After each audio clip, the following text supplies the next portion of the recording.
Baba. Hey everybody, welcome back to the 411 Mamas. This is Chrissy and I missed you guys.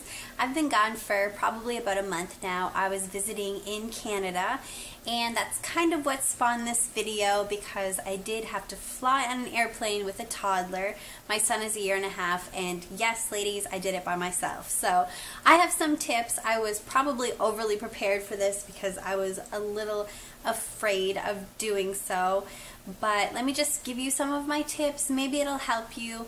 You know, maybe it won't. Every kid is different. This is just meant for advice from one mom to another. So let's get into it. First of all, when booking my seats, I booked closest to the rear of the plane. So closest to the washroom. I wanted to make sure that I was close in case I needed to get to the bathroom really quickly. It was right there behind me, and also the stewardess are right there if you need any help, and it turned out to be the best decision.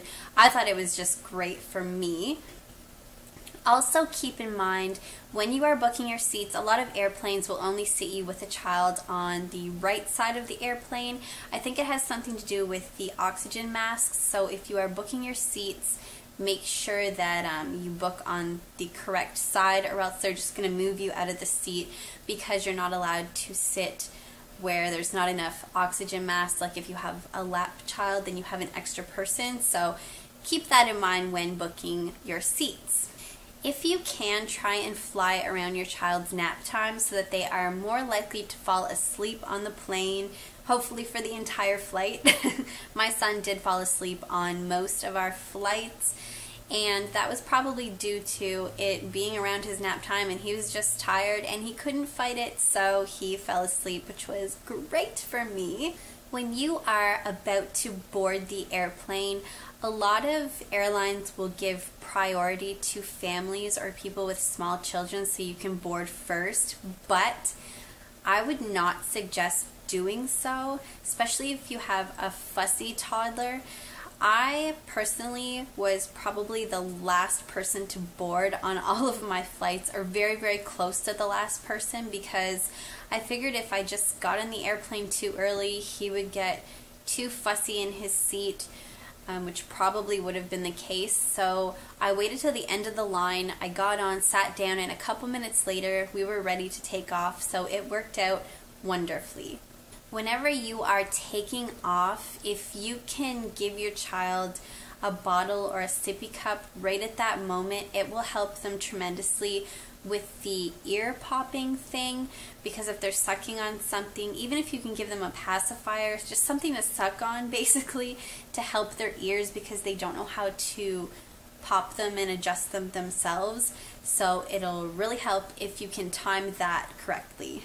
When you are flying, please do yourself a favor and dress really comfortably. Don't worry about style on an airplane. Don't bother wearing makeup. Just wear your hair up, wear some sweats, and dress your child comfy too, because it'll just feel so much better in the long run. If you can, it is really helpful to bring your child's stroller with you. You don't have to bring like the big massive fancy stroller. Just bring a little umbrella stroller so you have something to contain them in when you're in the terminal, and you can move from terminal to terminal really quickly rather than trying to chase them all around. It's really easy to bring your stroller. Basically, whenever you're about to board the airplane and they're checking your tickets, your passports and stuff, they will give you a little tag to put onto your stroller. So you wheel the stroller down the walkway, and just as you're about to board onto the airplane, you just leave it right there. There'll probably be more strollers sitting there and people's carry-on luggage. You'll see everything sitting there. Leave it right there. Get onto the airplane, and as soon as you get back off, your stroller will be right there waiting for you, and you'll be able to just take off with it. It was so helpful. Try not to bring a clunky, awkward carry-on or too many things to carry on with you.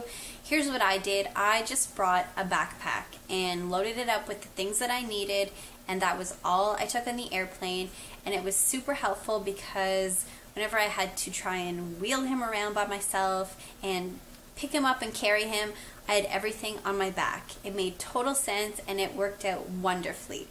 If you have some wait time before your flight, or if you have a layover that's any lengthy amount of time, try asking the people that work there at the airport if there is a child's play area. I never even knew that those things existed, but on a couple of my flights there actually was a children's play area that I could take Max to and just let him burn off some energy and kill some time before my flight, and it was a huge help to me. Alright, so what should you bring on the airplane with you? This is what I did. I brought everything that I needed as far as snacks go, like little snacks for him, some water in his sippy cup, some milk.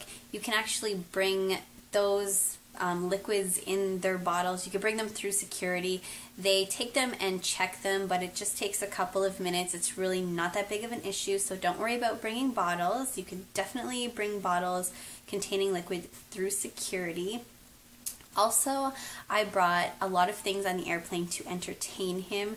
So I brought coloring books with crayons, I brought books to read, little toys like little cars and things like that. All of the toys that I brought with me were new things, so they're things that he never seen before, which made him far more interested in them. So I would definitely suggest that.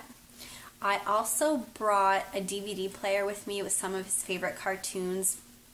I actually didn't even have to use it on the airplane because all of the other toys worked so well. It was kind of like a backup plan that I didn't have to break out, but having a portable DVD player with some of his favorite cartoons made me feel really good because I knew if he was freaking out or I couldn't calm him down, that would be my ticket to soothe him.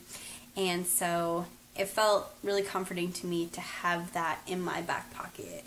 One other thing that helped me was bringing his little puppy that he sleeps with every night. So if your child has like a teddy bear or a little lovey that they always sleep with, bring it and it'll help to soothe them. Also, I brought his blankie, like a little tiny furry blanket, and so I wrapped him up with that, gave him his puppy, and he was out like a light on some of our flights, which really helped me. It was great.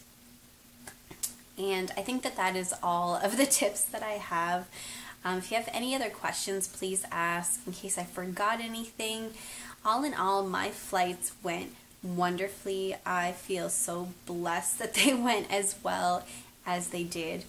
But if you get on there and your child is fussy, please don't worry. It happens, and I think that people expect it because the reaction that I got from several people, they were like, wow, your son was quiet, like I didn't hear him at all, and they were just praising me about it. And I was thinking, you know, that just goes to show that people kind of expect children to be fussy, so don't worry. I mean, it happens, and I certainly would not judge another person, you know, if it happened to them.